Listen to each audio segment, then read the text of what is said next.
ऋग्वेद की कक्षा संख्या 472 प्रणव ध्वनि। ओ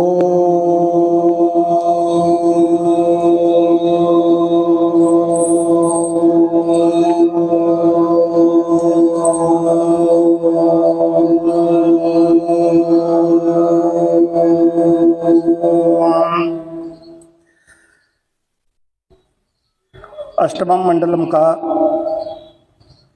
28वां सूक्त चल रहा है।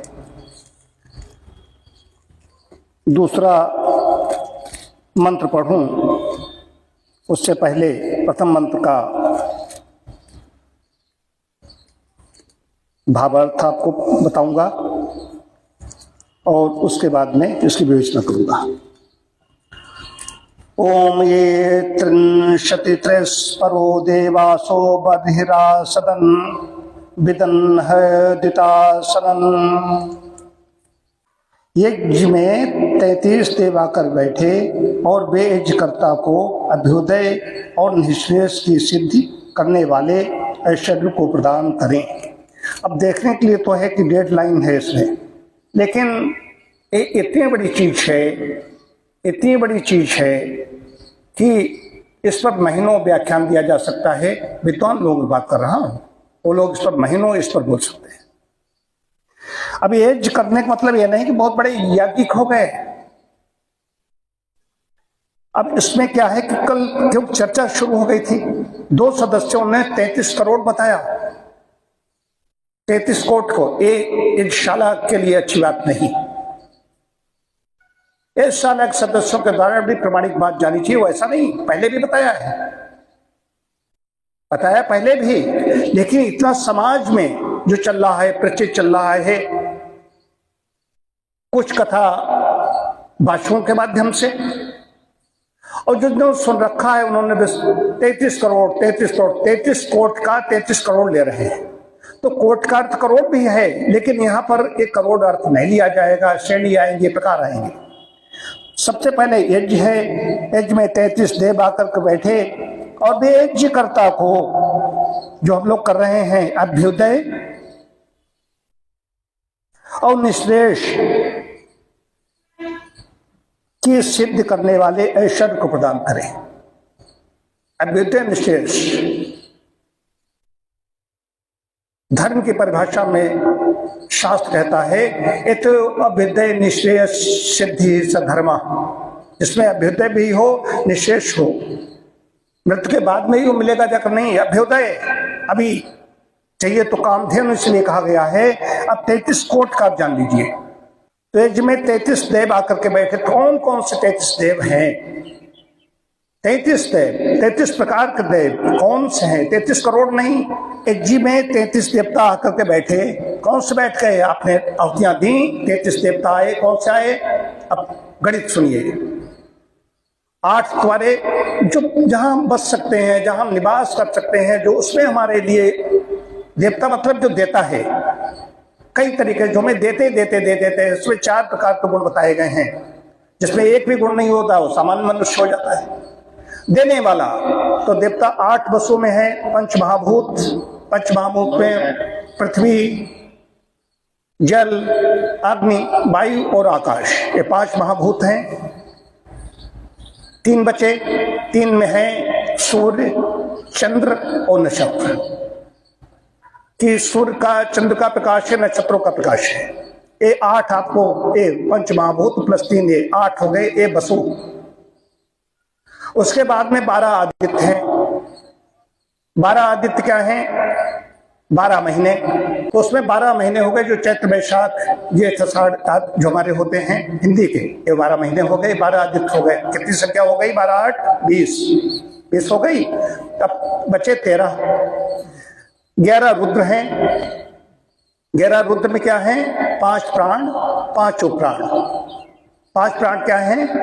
प्राण, अपान, समान, ज्ञान और उदान। 5 प्राण हो गए।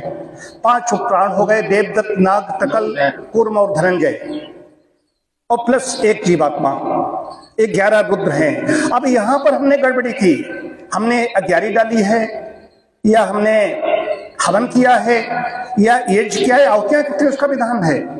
और हम कह रहे हैं कि नहीं देवता सब देख रहे हैं। तो उनको मैं क्या बताना चाहता हूँ, यज्ञ कह रहा हूँ, हवन कह रहा हूँ, मैंने क्या किया, कितना हव्य है, कैसा क्या है, तो देवता सब जानते हैं। ये प्रजा अब 2 और आएंगे, कितने हो गए 20 और प्लस 11 31 हो गए, बचे 2 क्या बचे, इंद्र और प्रजापति।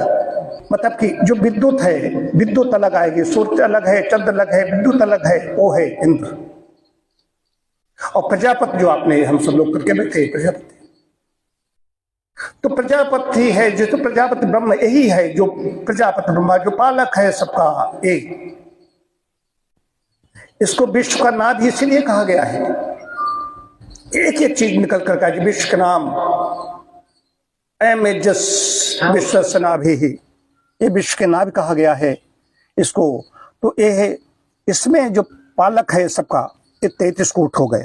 अब क्या होगा, आगे बढ़ते हैं। 33 कोट के देवता हैं जो यज्ञकर्ता को अभ्युदय और निश्रेयस देते हैं। अभ्युदय संसार में भी हमें सब कुछ मिलेगा और उसके बाद में भी हमें मोक्ष जिसको चाहिए वो मिलेगा। ऐश्वर्य प्रदान करें, इस मंत्र का ये भावार्थ है। इसका और भी कर सकता हूं, जो वीडियो लग जाएगा तो फिर संक्षिप्त एक बार कह दूं। और ये मैं स्वामी विवेकानंद जी परिव्राजक महाराज जी से बात करने के बाद में मैंने और ज्यादा किया कि मेरे दिमाग में चल रहा था। तो बाकी जड़ देव हैं, अग्निदेव जड़ हैं, जलदेव हैं जड़ हैं, पृथ्वी है, जितने जड़ हैं, सूर्य चंद्र सब जड़ देव हैं, जीवात्मा उसमें चेतन है। अब इसमें एक बहुत बड़ी बात बतानी है, इसमें कर रहे हैं तो रुद्र क्या करते हैं, वसु दिए, 8 वसु हो गए, 12 मास हो गए। मास क्या कर रहे हैं, 12 मास क्या कर रहे हैं, जो भी हमें संवत्सर भी देने जा रहे हैं, मास के द्वारा है। मासों में विभूतियां भी बताई गई हैं अपनी, मार्गशीर्ष को सर्वोत्तम कहा है, कृष्ण ने भी अपनी विभूतियों में बताया है। और जितनी बसंत ऋतु है, ऋतुएं जितनी पतझड़ है, बसंत है, वर्षा है, सर्दी है, ग्रीष्म है, हेमंत है, जितनी होती सब इन मासों में ही है। हमें कई चीजें इन ऋतुओं के हिसाब से मिलती है, खाने के लिए मिलती हैं, ये मासों जो मास में देते हैं। इसके अलावा अतिरिक्त आगे 11 रुद्र क्या करते हैं, रुद्र ही जब ये प्राण निकल गए, कहते प्राणांत हो गया और आत्मा भी गई, उसके साथ प्राण भी गए, तो जब 11 रुद्र निकल जाते हैं लोगों को रुलाते हैं और हमें भी कई बार रुलाते हैं। एक बड़ी बात है कि चिकित्सा शास्त्र में भी चाहे जाए, चिकित्सा शास्त्र ऐसी की तो चीज है मुख्य रूप से आयुर्वेद, तो उसमें हम जब जाएंगे तो 5 प्राण है, 5 उपप्राण हैं। तो त्रिदोष थ्योरी जो आई, त्रिदोष सिद्धांत आया, उसमें क्या है कि यहाँ पर गड़बड़ी हो गई तो कौन सी बात है भाई, 5 प्राण है, 5 उपप्राण है, ये कहाँ कहाँ पर कैसे कैसे काम करते हैं, ये बड़ी चीज है। तो जहां बुद्धि गड़बड़ाई, मन गड़बड़ाया, मॉडर्न मेडिसिन में डॉक्टर साइकोसोमेटिक बोल रहे हैं, नहीं बोल रहे हैं, मनोदैहिक रोग बोल रहे हैं, नहीं बोल रहे हैं, मन गड़बड़ाया, बुद्धि गड़बड़ाई, बात गड़बड़ा जाएगा, प्राण गड़बड़ा जाएंगे, वो अस्थिर हो जाएगा, उसका हाव दिखने लगेगा, क्रियाकलाप उस पता चलेगा क्या बोल रहा है, क्या कर रहा है, कैसे क्या कर रहा है। तो रुद्र उस व्यक्ति को स्वयं अंदर रुला रहे हैं, फिर रुलाने लगते हैं। इतने कहते हैं ये आत्मा का अपराधी है, अंदर तड़प रहा है, अंदर छटपटा रहा है, ये होने लगता है। तो हमारा एक एक कदम सदा हुआ होना चाहिए कि आंख बंद करें तो आनंद आना चाहिए,